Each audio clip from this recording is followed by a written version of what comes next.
اللہ فرماتا ہے ایک بوند تھی نا، پانی کا ایک قطرہ تھا جو رحم مادر میں رکھا گیا، ثم کان علقہ، پھر وہ پانی کا قطرہ لوتھڑا بنا، فخلق فسوی، پھر اللہ نے اسے پیدا فرمایا اور پھر ٹھیک ہموار کیا، فجعل منہ الزوجین الذکر والانثی، پھر اس سے وہ جوڑ بنائے، کوئی مرد بنایا کوئی عورت بنائی۔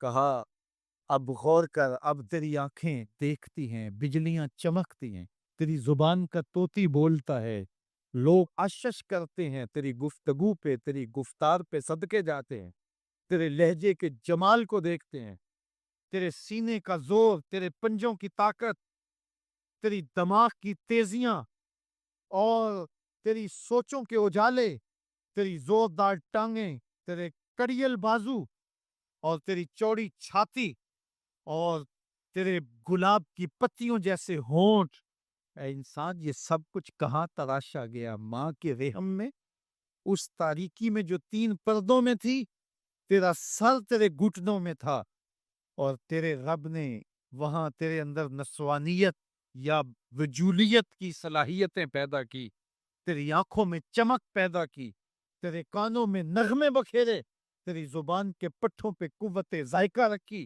تجھے بولنے کی صلاحیت دی، تیرے پنجوں میں زور رکھا۔ آج تو مفتی شہر ہے، آج تو علامت الدہر ہے، آج تو قاضی القضات ہے، آج تو منسٹر ہے، آج تو وزیر اعظم ہے، آج تو پہلوان ہے، آج تو شہزادہ ہے، آج تو بادشاہ ہے، آج تو زوراور ہے، آج تیری طاقت کے کیا کہنے، آج شیروں کو تو نچا لیتا ہے، ہاتھیوں کو تو بٹھا لیتا ہے، آج تو بڑا زوراور گھڑ سوار ہے، آج تیری طاقت کے کیا کہنے، تو کشتی کرتا ہے، زمانہ دیکھنے آتا ہے، آج تیری طاقت کے شوہرے ہیں، تیری عظمت کے تنتنے ہیں، لیکن انسان تو ایک ناپاک قطرہ تھا اور رحم مادر میں تھا، تیرے اندر یہ رنگ کس نے بھرے؟ تیرے کانوں میں نغمے کس نے رکھے؟ تجھے دماغ کی قوتیں کس نے دی؟ زبان کو بولنا کس نے سکھایا؟ آنکھوں میں توانائیاں کس نے رکھی؟ تیری زبان کا طوطی بولتا ہے، یہ سلیقے کس نے دیے؟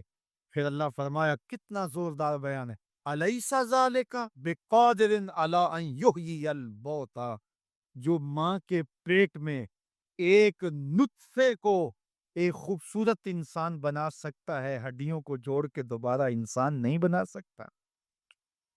کیا وہ دوبارہ تجھے کھڑا نہیں کر سکتا اپنے سامنے پیش ہونے کے لیے، جس کے حکموں کو تو نے توڑا ہے، جس کے فرامین کا تو نے مذاق اڑایا ہے؟ کیا وہ اتنا ہی بے بس ہے کہ اپنے حضور تجھے جو ہے وہ کھڑا ہی نہیں کر سکتا ہے؟ جس رب نے تجھے ماں کے شکم میں شکل دی، حضرت شیخ فرید الدین عطار بولتے ہیں، سانے کستی سلاتی می شود، ایسا کاریگر ہے مٹی سے بادشاہ بنا ڈالتا ہے۔ اس نے مٹی سے دارا و سکندر بنائے، اس نے مٹی سے جو ہے وہ رستم و سہراب بنائے، اس نے مٹی سے کیا کیا بنا دیا جو مٹی سے بادشاہ بنا سکتا ہے، جو نطفہ رحم مادر سے جو ہے وہ شکل اور صورت اور رنگ اور جمال بنا دیتا ہے۔ تیری صورت نکھرتی ہے، تیرے ہونٹ گلابی ہیں اور تیری نرگسی آنکھیں ہیں، تیرے ریشمی بال ہیں اور تیری خوبصورت رنگت ہے، تو چال چلتا ہے تو لگتا ہے قیامت چل رہی ہے، تیرا قد رانا جو ہے وہ سنوبر کو شرماتا ہے، تیری گفتار کے تنتنے ہیں، جس نے اتنی خوبصورت شکل ماں کے رحم میں بنائی، کیا وہ ہڈیوں کو جوڑ کے دوبارہ انسان نہیں بنا سکتا؟ وہ دوبارہ انسان بنائے گا اور پھر تجھے اپنے حضور کھڑا کرے گا۔ اور ایک حدیث میں آتا ہے، اللہ بندے کو اپنے حضور کھڑا کرنے کے بعد اپنے سامنے سے ہٹنے نہیں دے گا جب تک 5 سوال نہیں پوچھ لے گا۔ ان عمر ہی فیما افنا ہو، اس کی عمر کے بارے میں پوچھے گا، کہاں ضائع کی؟ میں نے تجھے زندگی دی، 60 سال، 70 سال، 40 سال، 50 سال، اس زندگی کو کہاں گزار کے آیا ہے؟ ان شباب ہی فیما ابلا ہو، اس کی جوانی کے بارے میں پوچھا جائے گا، جوانی کہاں گزار کے آیا ہے؟ مجنو تو نہیں بنا رہا، خواہشات کا اسیر تو نہیں ہو گیا، دیوانوں کی طرح زندگی تو نہیں گزار کے آ گیا؟ تیری جوانی کسی چوک میں تو نہیں گزری، تیری جوانی آوارگی میں تو نہیں گزری، ساری رات سوشل میڈیا کے اوپر گندگی اور غلاستیں تو نہیں دیکھتا رہا؟ تیری زندگی گزری کہاں ہے؟ تیری جوانی گزری کہاں ہے؟ اگر کوئی جواب نہ ہوا تو پھر کیا جواب دے گا؟ اور وہ کتنا خوش نصیب ہوگا جو کہے گا مالک میری جوانی سجدوں میں گزری، میری جوانی قیام میں گزری، میری جوانی رکوع میں گزری۔ میرے حضور فرماتے ہیں سبعۃ یظلھم اللہ فی ظلہ یوم لا ظل الا ظلہ، 7 اشخاص ایسے ہیں قیامت کے دن جب کوئی سایہ نہیں ہوگا، اللہ ان 7 کو اپنے عرش کا سایہ دے گا۔ ان میں سے دوسرا شخص میرے حضور نے بیان فرمایا وَشَابٌ نَشَأَ فِی عِبَادَتِ اللہ، وہ جوان جس کی جوانی اللہ کی عبادت میں گزرے۔ جوانوں اپنی زندگی کو مالک کی دہلیز پہ لے آؤ۔ جوانی وہی ہے جو مالک کی چوکھٹ پہ گزرے۔ اپنے دل کا تعلق جوڑو، عشق کرنا ہے تو پھر آمنہ کے لال سے کرو، محبت کا رشتہ ان سے جوڑو، تعلق کا ربط ان سے قائم کرو، جوانی کو دین کی راہ پہ ڈالو۔ اللہ اکبر، سنو میرے حضور کا فرمان، انا حبیب اللہ، میں اللہ کا حبیب ہوں۔ پھر فرمایا الشاب التائب حبیب اللہ، جو جوان جوانی میں توبہ کرے وہ بھی اللہ کا حبیب ہے۔ آؤ اللہ کے حبیب بن جاؤ، اللہ کے حبیب بن جاؤ، اللہ کے حبیب بن جاؤ، اللہ کے محبوب بن جاؤ۔ لیلۃ القدر کی گھڑیاں ہیں، رات کا پچھلا پہر ہے، اللہ کے حضور یہ عہد کر کے اٹھو مالک جو زندگی گزر گئی گزر گئی، آئندہ جوانی کا ایک ایک لمحہ تیرے لیے گزرے گا، جیوں گا تو تیرے لیے، مروں گا تو تیرے لیے، میری ایک ایک سانس تیرے نام وقف ہوئی، میری زندگی کی ایک ایک ساتھ تیرے نام وقف ہوئی، میں اپنا سب کچھ تیرے لیے پیش کرتا ہوں۔ میری زندگی کا مالک بھی تو ہے، میری موت و حیات کا خالق اور مالک بھی تو ہے، یہ زندگی تو نے دی، تیری امانت ہے، تیرے حضور ہی پیش کرتا ہوں۔ اور لیلۃ القدر کی گھڑیوں میں اس عزم کے ساتھ گھروں کو لوٹو کہ اللہ میری زندگی کا ایک ایک لمحہ تیرے نام ہوا، آنے والے موسم تیرے نام ہوئے، میری جوانی تیرے نام ہوئی، میرے آنسو تیرے نام ہوئے، میری پیشانی تیرے نام ہوئی، میرے دل کی دھڑکن تیرے نام ہوئی، میری صلاحیتیں تیرے نام ہوئی، میری زبان بولے گی تو تیری تسبیح بولے گی، تیرے ذکر کے ترانے پڑے گی، میرے کان سنیں گے تو قرآن کے نغمے سنیں گے، میری آنکھیں دیکھیں گی تو مالک تیری قدرت کی نشانیاں دیکھیں گی، تیرے رسول کا روضہ دیکھیں گی، تیرا کعبہ دیکھیں گی۔ مالک میری زبان سچائی کے نور سے مالا مال ہوگی اور میں ساری زندگی تیرے نام کرتا ہوں، اور جب آپ اپنی ساری زندگی اللہ کے نام کر دیں گے تو پھر وہ پوری کائنات تمہارے نام کر دے گا۔ کی محمد سے وفا تو نے تو ہم تیرے ہیں، یہ جہاں چیز ہے کیا لوح و قلم تیرے ہیں۔ منکر نکیر ان کے نام ہیں، اور وہ اس کو بٹھا دیتے ہیں، اور بٹھا کر کے اس سے 3 سوال پوچھتے ہیں۔ پہلا سوال یہ ہوتا ہے من ربو کا، تیرا رب کون ہے؟ اب کوئی مانے یا نہ مانے، رب تو سب کا اللہ ہی ہے۔ اگر کوئی انکار بھی کرے تو اس کے باوجود اس کا رب کون ہے؟ اس کا رب اللہ ہے۔ تو دنیا کے اوپر کوئی اقرار کرے یا انکار کرے، لیکن نفس الامر میں حقیقت میں اس کا رب اللہ ہی ہے۔ یہ تو حقیقت ہے، یہ تو طے شدہ ہے، لیکن جو عقیدہ دنیا پہ رہا ہوگا وہی عقیدہ اس کے لہجے میں آئے گا۔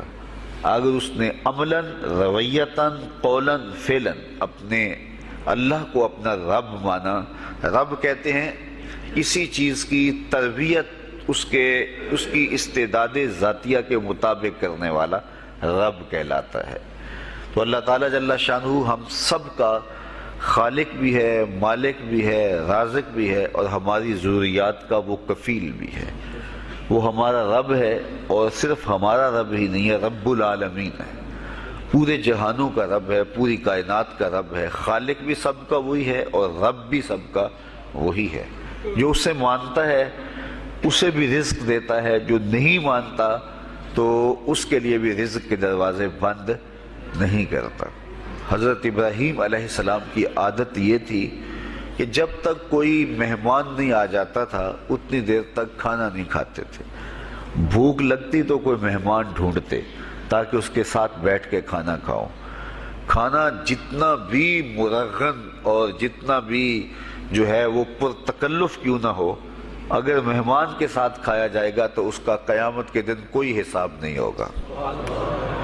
تو مہمان کے ساتھ وہ کھانا کھایا کرتے تھے۔ مہمان اللہ کی رحمت ہوتا ہے۔ اچھا، وہ ایک دن مہمان ڈھونڈنے نکلے تو ایک بوڑھا شخص ملا تو اسے اپنے ساتھ گھر میں لے آئے، بٹھایا دسترخوان پہ۔ جب کھانے کا وقت آیا تو کہا کہ اللہ کے نام سے شروع کرو۔ اس نے کہا میں تو اللہ کا نام نہیں لوں گا، میں تو بتوں کا پجاری ہوں، بتوں کو پوجنے والا ہوں۔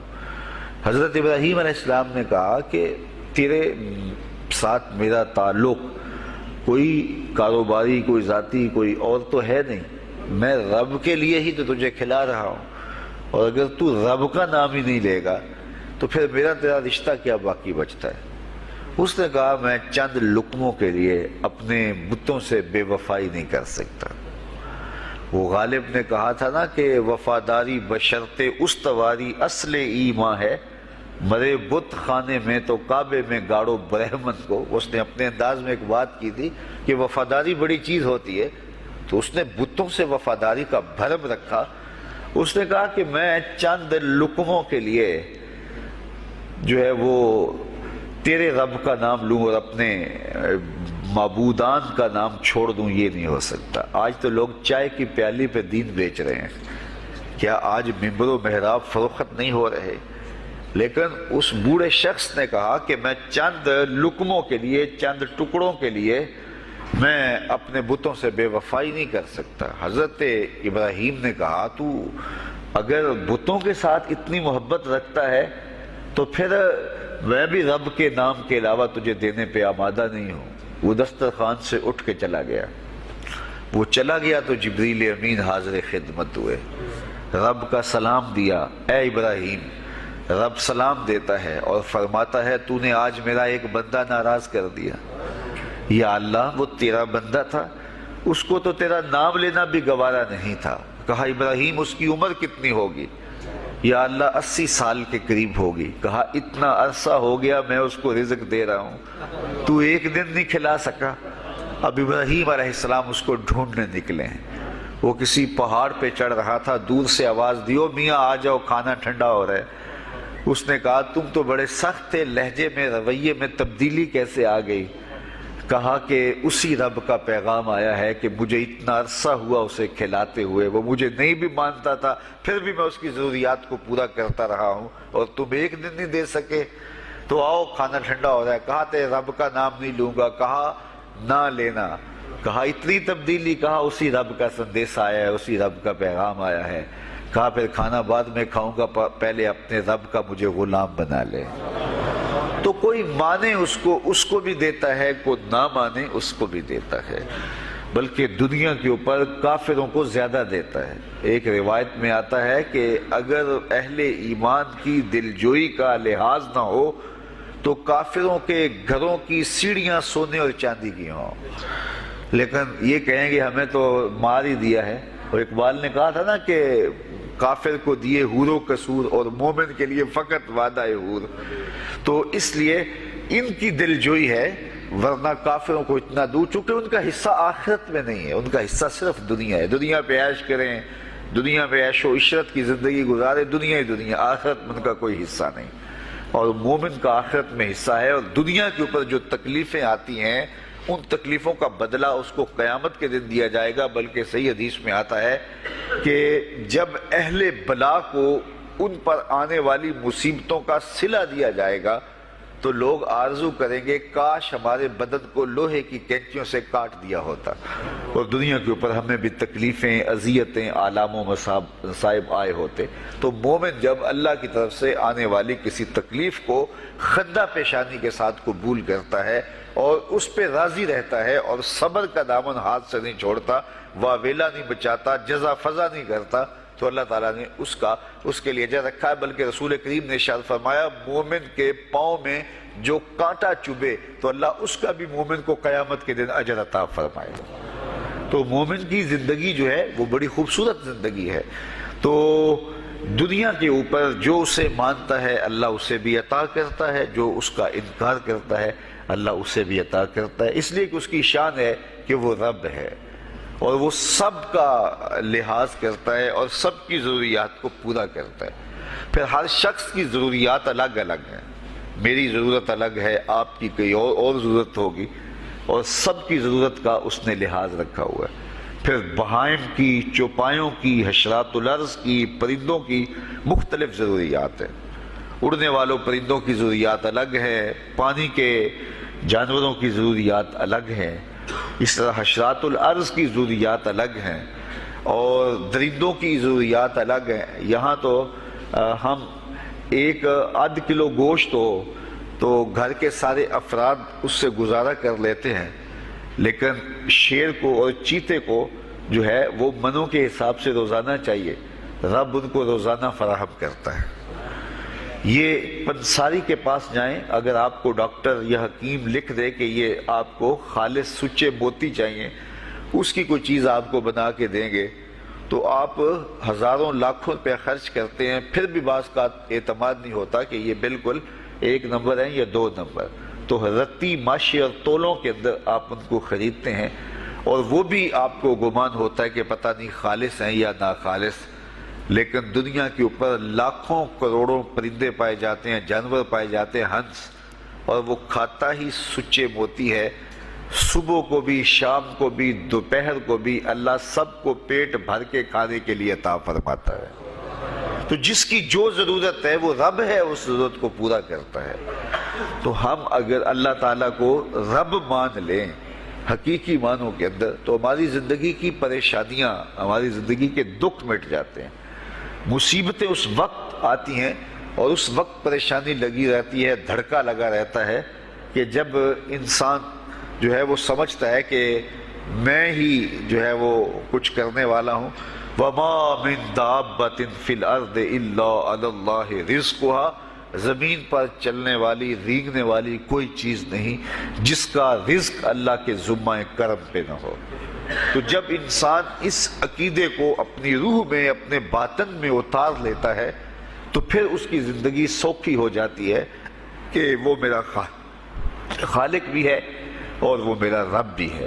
اور یہ یقین انسان کی زندگی کے اندر اعتماد، روشنیاں اور توکل بھر دیتا ہے۔ بلکہ ایک حدیث میں آیا کہ جس طرح توکل کرنے کا حق ہے اگر وہ تم ادا کرو تو اللہ تمہیں ایسے رزق عطا فرمائے جس طرح پرندوں کو عطا فرماتا ہے۔ وہ جب صبح نکلتے ہیں تو ان کے پیٹ خالی ہوتے ہیں اور انہیں پتہ نہیں ہوتا کہ کہاں سے رزق مل رہا ہے، اور جب وہ شام کو آتے ہیں تو ان کا پیٹ بھرا ہوا ہوتا ہے۔ بند توکل پنچھی اڑ دے، خرچ نہ پلے زیرا ہو۔ سلطان بہو فرماتے ہیں کہ انہیں کوئی نہیں پتا ہوتا کہ فلاں جگہ پہ جانا ہے، لیکن کبھی ایسا نہیں ہوا کہ وہ بھوک سے مر گئے ہوں اور انہیں کچھ ملا نہ ہو، تو وہ خالی پیٹ کبھی نہیں آتے۔ وہ اللہ تعالیٰ ان کو رزق نصیب فرماتا ہے، وہ سب کا رب ہے۔ تو اگر ہم اپنے رویے سے، اپنے عمل سے، اپنے عقیدے سے واقعی اللہ کو رب مانتے ہیں، تو پھر قبر میں جب سوال ہوگا من ربوں کا، تیرا رب کون ہے، تو پھر کبھی بھی جواب دیتے جھجک محسوس نہیں ہوگی۔ بندہ عرض کرے گا رب اللہ، میرا رب اللہ ہے اور میں اسی کو اپنا رب مانتا ہوں، میری ضروریات کی کفالت بھی اسی کے ذمہ کرم پہ، اور میرا تیقن، میرا یقین کہ وہ میرا رب ہے۔ یہ پہلا سوال ہوگا۔ دوسرا سوال قبر میں ہوگا، اور وہ یہ ہوگا کہ ما دینوں کا، تیرا دین کون سا ہے؟ مختلف ادیان دنیا کے اوپر موجود ہیں، لیکن اسلام کے بعد اب کسی اور دین کو قبول نہیں کیا جائے گا۔ ارشاد فرمایا کہ اللہ تعالیٰ اسلام کے علاوہ کسی اور دین کو قبول نہیں کرے گا۔ تو یہ اگر میں اپنے عمل سے، اپنے رویے سے، اپنے طرز زندگی سے، اپنے انداز معاشرت سے اسلام کو اپنے اوپر غالب کر لیا، تو پھر قبر میں جواب دیتے ہوئے کوئی جھجک محسوس نہیں ہوگی۔ بندہ عرض کرے گا کہ دینی الاسلام، میرا دین اسلام ہے، میرا طرز زندگی، میرا انداز معاشرت، میرا سبھی کچھ اسلام کی مطابقت میں تھا، اور میں اسی کو اپنا دین مانتا ہوں۔ صرف زبان سے نہیں، اپنے رویے سے بھی، اپنے طرز زندگی سے بھی، اپنے انداز معاشرت سے بھی۔ تو یہ جو ہم اسلام کے دائرے میں داخل ہوتے ہیں اور ہم اپنے دین کو اسلام قرار دیتے ہیں، تو دین انسان کی زندگی کے تمام شعبوں پر حاوی ہوتا ہے، اور اس کا طرز زندگی، اس کا انداز معاشرت اس کی مطابقت میں ہونا چاہیے۔ تو قبر میں یہ سوال پوچھا جائے گا کہ تیرا دین کیا ہے، باوجود کہ اللہ تعالیٰ جل شانہ کو پتہ ہے کہ اس کا دین کیا تھا، اللہ کو پتہ ہے کہ یہ کس کو رب مانتا تھا، لیکن قبر میں یہ سارا سلسلہ ہوگا، اور صحیح احادیث کے اندر ان سوالوں کا تذکر آیا ہے کہ یہ سوال پوچھے جائیں گے کہ تیرا دین کیا ہے۔ اب اس نے اگر اپنا طرز زندگی، اپنا انداز معاشرت اسلام کی مطابقت میں رکھا ہوگا، اور دین کو اس نے دین سمجھا ہوگا، اسلام کو ہی اپنا دین عملاً، رویتاً، ہر خوشی غمی کے موقع پہ اس نے اسلام کو ہی ترجیح دی ہوگی، تو پھر اس کو کوئی جھجک نہیں ہوگی جواب دیتے ہوئے کہ میرا دین اسلام ہے۔ میرے شب و روز، میری زندگی کے نشیب و فراز، میری زندگی کی کا ہر گوشہ جو ہے وہ اسلام کی مطابقت میں گزرتا تھا، تو پھر وہ سیدھا سیدھا جواب دے گا دین یا الاسلام۔ اس لیے ہمیں اس سوال کی تیاری بھی کرنی چاہیے کہ ہماری نجی زندگی ہو یا ہماری اجتماعی زندگی ہو، ہماری گھریلو زندگی ہو یا ہماری معاشرتی زندگی ہو، ہماری ذاتی زندگی ہو یا ہماری سیاسی زندگی ہو، ہماری جس طرح کی بھی زندگی کے جو بھی شعبہ جات ہیں، سب میں ہم دین کو غالب کریں۔ ہم صرف مسلح کے مسلمان نہ بنیں کہ 5 نمازیں پڑھ لیں اور ہم کہتے ہیں مسلمان ہیں، روزے رکھ لیے، تراویح پڑھ لی، اور ہم نے جو ہے وہ زکوٰۃ دے دی اور حج کر لیا، تو اس سے ہم مطمئن ہو گئے کہ ہم مسلمان ہیں۔ اسلام ایک مکمل اور اکمل اور کامل ضابطہ حیات ہے، اپنے ماننے والوں کو زندگی گزارنے کا پورا اسلوب اور مکمل کامل رہنمائی دیتا ہے۔ ہم نے ہمسایوں کے ساتھ سلوک کیسے کرنا ہے، یہ ہمیں اسلام بتاتا ہے۔ ہم نے بیوی کے ساتھ سلوک کیا کرنا ہے، یہ ہمیں اسلام بتاتا ہے۔ اولاد کی تربیت کیسے کرنی ہے، اسلام کی واضح تعلیمات ہیں۔ ہم نے سفر کرنا ہے تو انداز سفر کیا ہونا چاہیے، اسلام نے ہمیں بتایا۔ کاروبار کرنا ہے تو ہم جو ہے وہ کیا کاروبار کو مارکیٹ سے سیکھیں گے یا اللہ اس کے رسول سے سیکھیں گے، تو ہمیں اللہ اس کے رسول نے واضح دو ٹوک اور سیدھے سیدھے احکام دیے ہیں کہ تم جب کاروبار کرو تو تم جو ہے وہ اس انداز کے ساتھ کاروبار کرو، کم نہیں تولنا، کم نہیں ناپنا، جھوٹی قسم نہیں کھانی، سود نہیں لینا۔ تو یہ ساری چیزیں، ملاوٹ نہیں کرنا، ایک ایک چیز جو ہے وہ اسلام نے ہمیں فراہم کی ہوئی ہے۔ تو پورا دین جو ہے جب ہم اختیار کریں گے، ہمارے رویے، ہمارا طرز زندگی، ہمارا انداز معاشرت جب دین اسلام کے مطابق ہوگا، تو قبر میں اس سوال کا جواب دینا ہمارے لیے کوئی مشکل نہیں ہوگا۔ اور اگر ہمارا طرز زندگی کچھ اور طرح کا ہوگا تو کیا صرف یہ کہہ دے کہ ہم مسلمان ہیں؟ یہ تو پھر ایک کافر بھی کہہ سکتا ہے کہ میرا دین اسلام ہے، ایک منافق بھی کہہ سکتا ہے کہ میرا دین اسلام ہے، لیکن ایسا نہیں ہوگا۔ جو ہماری کیفیت قلب ہوگی، قبر میں اس کا جواب اس کی مطابقت میں آئے گا۔ وہاں یہ دنیا کے معاملے یا دنیا کی یادداشتیں نہیں ہوگی، وہاں کیفیت قلب کے مطابق جواب دیا جائے گا۔ یہ کافر جواب نہیں دے سکے گا کہ میرا رب اللہ ہے، چونکہ وہ عمل سے، رویے سے اس کو اپنا رب نہیں مانتا ہے، تو حقیقتاً تو اس کا رب اللہ ہے، لیکن وہ یہ جواب نہیں دے پائے گا۔ اسی طرح جو شخص اپنے طرز زندگی کے اندر اسلام کو داخل نہیں کر چکا ہے اور اسلام کو اس نے اپنا ہادی رہنما نہیں بنایا ہے، تو وہ قبر میں اس سوال کا جواب کیسے دے سکے گا کہ میرا دین اسلام ہے، چونکہ اس کا رویہ، اس کا طرز زندگی اور اس کا انداز معاشرت ایسا نہیں رہا ہوگا۔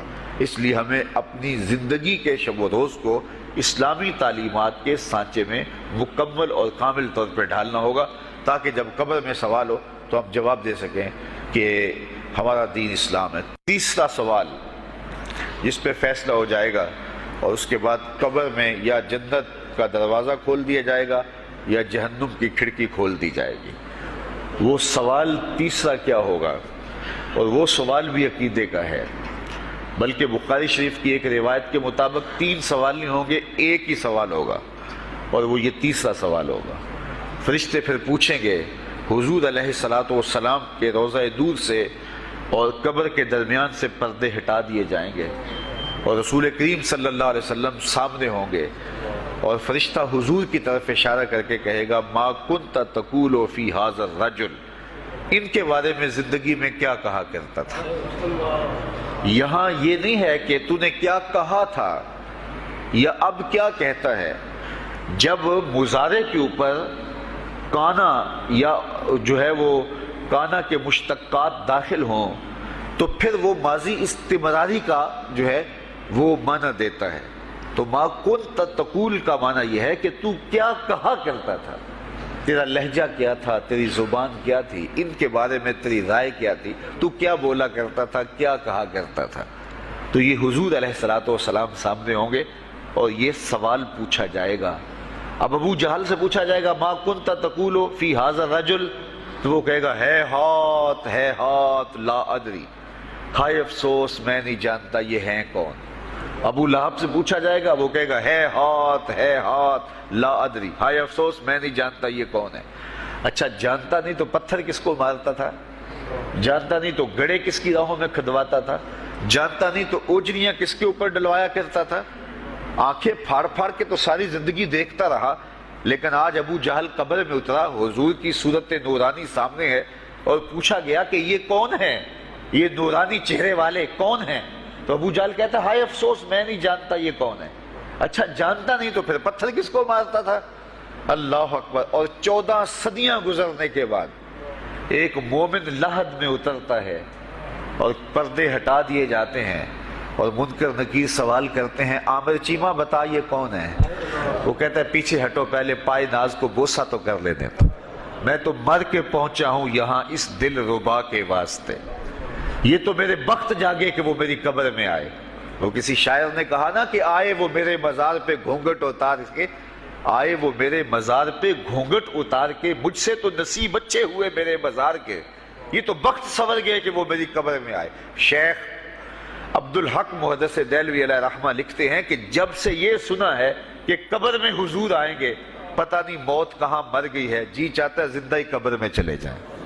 تو وہ کہے گا پہلے مجھے پائے ناز کو بوسہ تو کر لینے دو، میں تو زندگی کے بھر میں انتظار ان کا کرتا رہا اور ان کے بارے میں پوچھ رہے ہو یہ کون ہے. ساری زندگی پیر مہر علی شاہ نقشہ بتاتے رہے، مکھ چند بدر شاہ شانی ہے، متھے چمک دی لاٹ نورانی ہے، کالی زلف تے اکھ مستانی ہے، مخمور رکھی ہند مد بھریاں.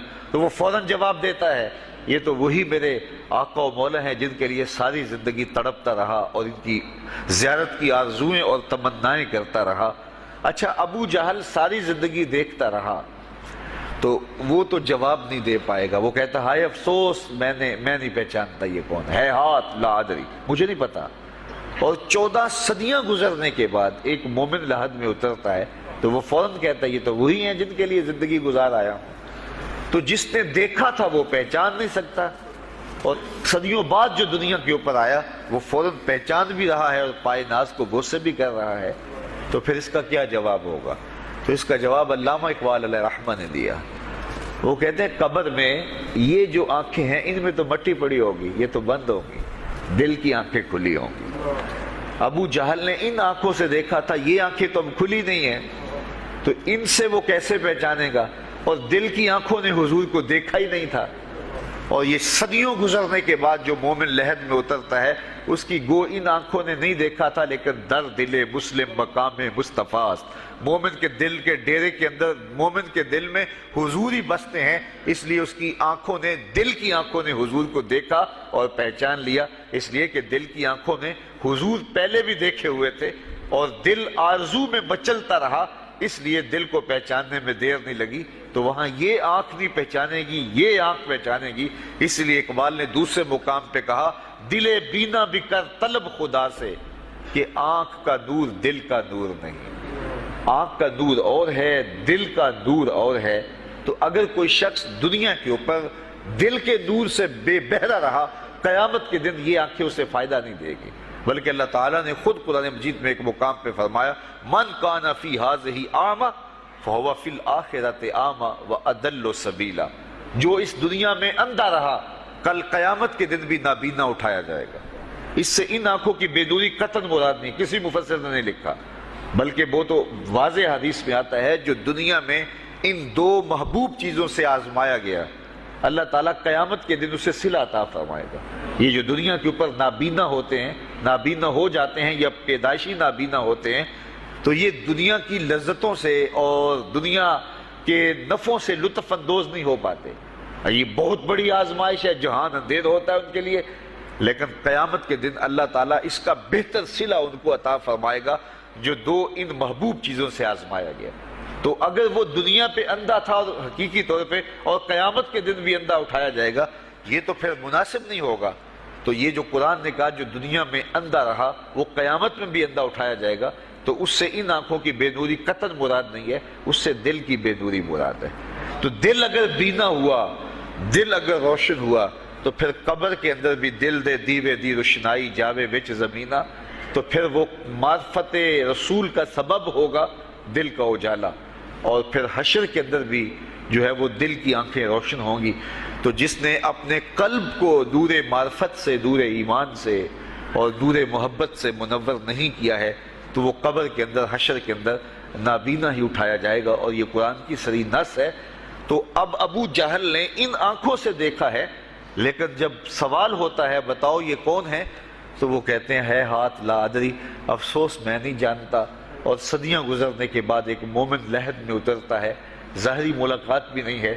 جب اس سے پوچھا جاتا ہے یہ کون ہے، تو وہ کہتا ہوا محمد صلی اللہ علیہ وسلم.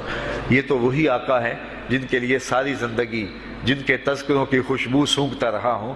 تو مجھے تو جو ہے وہ ان کے پائناز کو بوسہ کر لینے دو. تو بتاؤ اس کے دل کی آنکھوں نے حضور کی معرفت حاصل کی اور حضور کو پہچان لیا. تو دل بینا بھی کر طلب خدا سے کہ آنکھ کا نور دل کا نور نہیں. تو حضور علیہ السلام کے حوالے سے جب سوال ہوگا، اگر اس سوال کا جواب نہیں آیا تو پھر جہنم کی کھڑکی کھول دی جائے گی، اور اگر اس سوال کا جواب آیا تو پھر جنت کے دروازے کشادہ کر دیے جائیں گے، اور جنت کی ٹھنڈی ہوائیں اس کی قبر میں آ جائیں گی. بلکہ حدیث میں آتا ہے اسے کہا جائے گا کہ نم کنومت العروس، ایسے سو جا جس طرح دلہن سوتی ہے. اور وہاں سے لے کر کے حشر تک کا سفر جو ہے اس کے لیے بہت لمبا سفر نہیں ہوگا. وہ ایسے ہوگا کہ جو ہے وہ ایک خوبرو کے گلے سے ہار گرے گا اور وہ موتی ٹوٹ کے گر جائیں گے، اور وہ اس کو چننے میں مصروف ہو جائے گا. ابھی سارے موتی چن نہیں پائے گا کہ قیامت آ جائے گی. یہ مومن کے لیے اللہ نے آسانی رکھی. 50,000 سال کا دن ہوگا یوم محشر، لیکن جو مومن ہوگا اس کے لیے حشر کا اتنا بڑا دن ایسے ہوگا جتنا عصر کا وقت ہوتا ہے. تو اتنے تھوڑے وقت میں اس کے لیے گزر جائے گا. تو یہ 3 سوال قبر میں پوچھے جانے ہیں، ہر شخص سے پوچھے جانے ہیں، مومن سے بھی پوچھے جانے ہیں اور کافر سے بھی.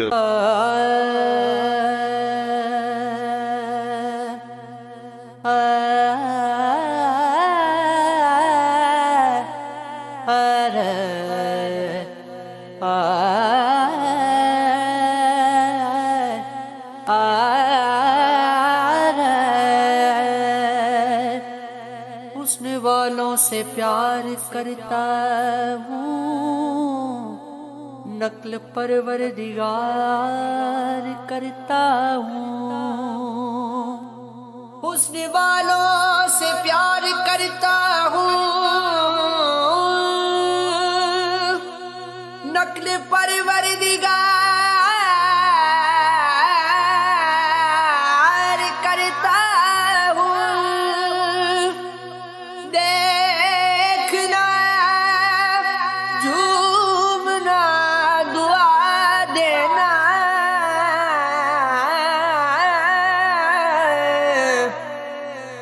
بس یہی کاروبار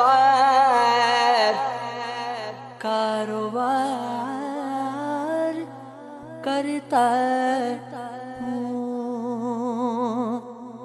رزق تنگ ہونے لگے، صدقہ دے کے رب سے کاروبار کر لو. صدقے سے تمہارے رزق میں اضافہ ہوگا. یہ رب کا وعدہ ہے، اللہ کے وعدے جھوٹے نہیں ہو سکتے. رزق کی برکت کا ایک اور بہت بڑا ذریعہ النکاح ہے. فرمایا اگر تم نکاح کرو گے، تم فقیر ہو وہ تمہیں غنی کر دے گا.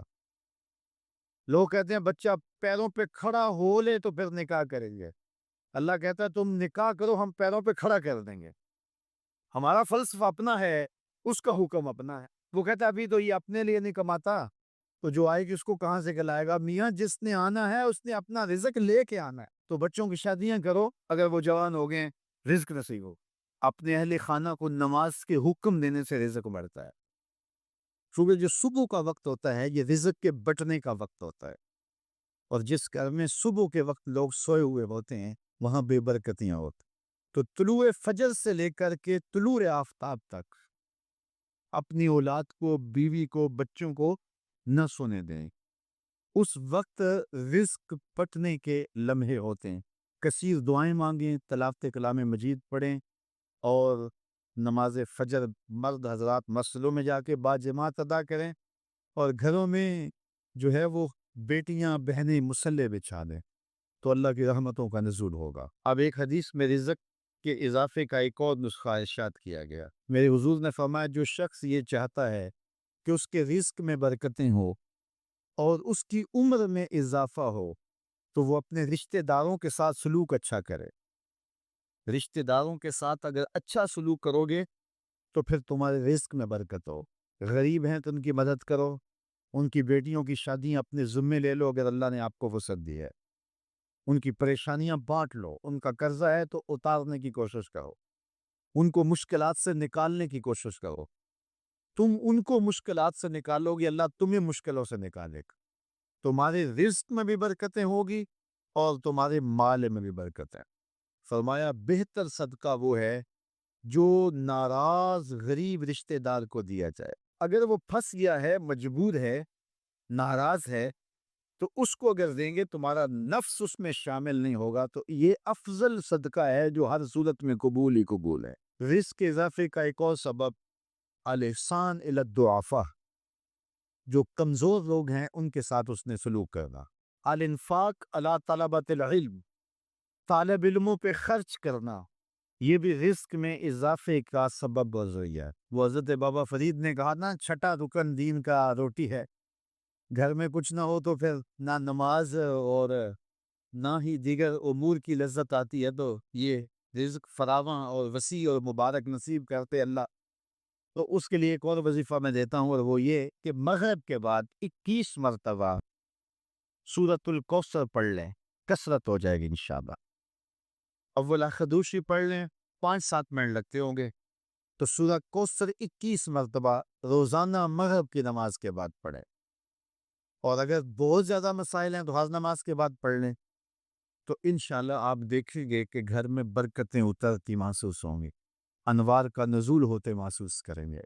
تو یہ وہ رزق کے اسباب ہیں، اگر ہم اختیار کر لیں تو ہم اللہ کی خاص رحمتوں کے حقدار ہوں گے۔ اگر فن سے، علم سے آتا ہو رزق، تو میاں صاحب فرماتے ہیں بے وقوفاں دے نوکر ویکھے دانش مند سے آنے۔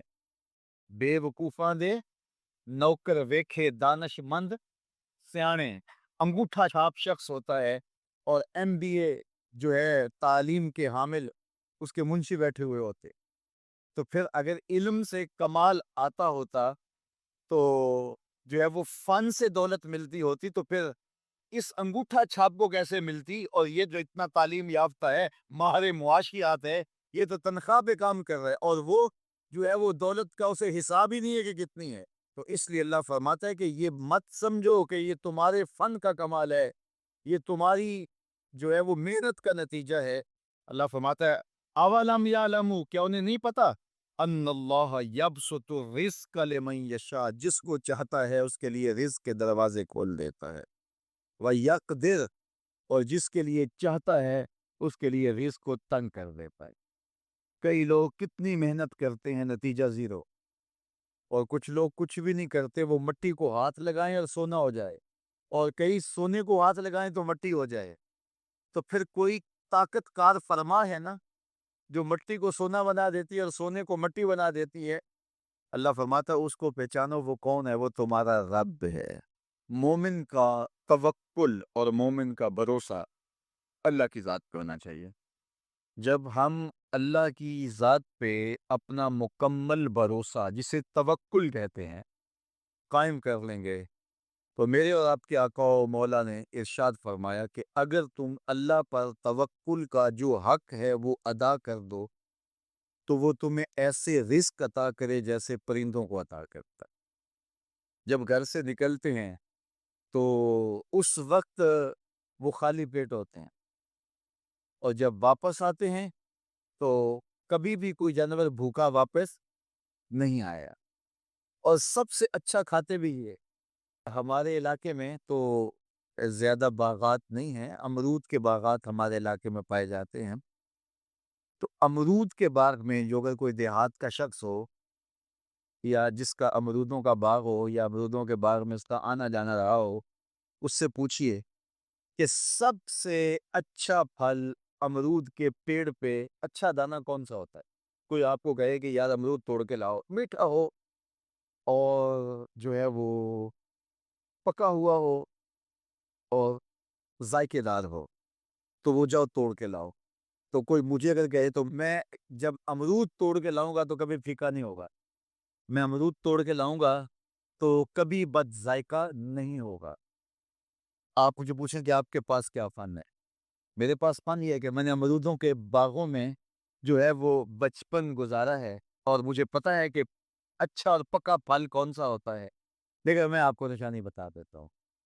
اب نئی نسل انہوں نے نہیں دیکھا، آپ باغ میں جائیں اور شاخوں سے لٹکے ہوئے امرود دیکھیں۔ جس امرود کو طوطے نے کھا کے چھوڑا ہو اس کو آپ توڑ لیں، میٹھا بھی ہوگا، ذائقے دار بھی ہوگا، ایکسپورٹ کوالٹی سے بھی بہتر ہوگا۔ سب سے اچھا پورے پودے سے جو سب سے اچھا ہوگا وہ اس کو چونچ مارتا ہے اور پھر سارا کھاتا بھی نہیں ہے، تھوڑا سا لیا، نخرے والا آگے بڑھ گیا۔ اللہ اکبر۔ تو جو ایکسپورٹ کوالٹی ہوتی ہے اس سے بھی بہتر وہ کھاتا ہے۔ تو یہ اللہ پر توکل کرنے والے ہیں۔ ہمیں تو پتا ہوتا ہے نا ہم نے دکان پہ جانا ہے، ہمیں پتا ہوتا ہے ہم نے فیکٹری کام پہ جانا ہے، ہم نے پتا ہوتا ہے ہم وہ دہاڑی فلاں جگہ کرنے جانا ہے۔ انہوں نے کہیں ان کا کوئی ایسا ٹھیا نہیں ہوتا کہ وہاں جانا ہے۔ بن توکل پنچھی اڑ دے، بن توکل پنچھی اڑ دے، خرچ نہ پلے زیرا ہو، خرچ نہ پلے کوئی راس المال بھی نہیں ہوتا کہ یہ لگائیں گے پھر اس پہ اتنے پیسے آئیں گے، اصل ہمارے ہوں گے، اتنا نفع ہوگا، ایسا نہیں ہے۔ گھر سے نکلتے ہیں تو خالی پیٹ ہوتے ہیں اور جب واپس آتے ہیں تو پیٹ بھرے ہوئے ہوتے ہیں۔ میرے اور آپ کے آقا و مولا نے کہا، مجھے پورا یقین ہے اس پہ، اور آپ کو بھی پورا یقین ہونا چاہیے، انشاءاللہ ہوگا، کہ میرے حضور نے فرمایا کہ اللہ پر جو توکل ہے وہ حق ادا کرو، پھر وہ تمہیں ایسے رزق دے گا جیسے پرندوں کو دیتا ہے، تمہیں پرندوں کو دیتا ہے۔ ایکسپورٹ کوالٹی، من کان للہ کان اللہ لہو، فرمایا تم اس کے ہو جاؤ وہ تمہارا ہو جائے گا۔ اللہ نے تمہیں پیسے دیے ہیں، نئی گاڑی تم نے خریدی ہے، چھوٹے بچے کا جوتا کیوں باندھ دیا آگے؟ جوتا باندھنے سے اگر یہ ایکسیڈنٹ سے حادثے سے گاڑی بچ سکتی ہوتی ہے تو پھر پاکستان کے جتنے پی آئی اے کے جہاز ہیں سب پر باندھ دینا چاہیے، سب پہ جوتے لٹکے ہوئے ہوں۔ عجیب تم نے فلسفہ تراشا، کسی نے جو ہے وہ کالی رنگ کی پٹی باندھ دی نیچے، اس سے اس کو نظر نہیں لگے گی۔ گھوڑے کے پاؤں کے نیچے جو کھری لگی ہوئی ہوتی ہے، کچھ لوگوں نے اپنے گھروں میں وہ باندھی ہوئی ہوتی کہ اس سے تمہارے گھر کے اندر کوئی مصیبت نہیں آئے گی، کوئی تکلیف نہیں آئے گی۔ کسی نے ہنڈیا اپنے گھر کے اوپر الٹی رکھی ہوئی ہوتی ہے، یہ ہنڈیا بچا لے گی، اور میاں ہنڈیا کیا بچائے گی؟ تو اللہ کے قہر سے کچھ نہیں بچا سکتا۔